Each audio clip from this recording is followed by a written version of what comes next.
गाय एक माय झाली व सुरक्षा केली तेव्हा त्या 600 गायींच्या माई झाल्या. मग माणसापेक्षा मुख्य जनावरांना संवेदना आहेत ना, हे खरे आहे ना. यासाठी म्हणतो हराळी ही सगळी हराळीच नसते, त्याच्यात काही निवडक हराळी असतात, निवडक दुर्वा असतात, ते आपण निवडून घेतो. म्हणून म्हणतो गर्दीत माणसाच्या माणूस शोधतो मी, गर्दीत माणसाच्या माणूस शोधतो मी. ही शोकांतिका आहे. तन चालत आहे, शरीर हालत आहे. तन चालत आहे, शरीर हालत आहे, म्हणून माणूस म्हणावे का तर नाही.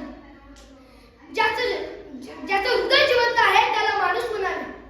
जो माणूस संकटात मदत करायला येतो त्याला माणूस म्हणावे. याचे एक उदाहरण सांगतो. संत नामदेव माधुकरी मागून आणतात व जेवायला बसायचं बेत असतात. परंतु नामदेव जेवण्या अगोदर देवाला वंदन करायला जातात. वंदन करून यांच्या पुढे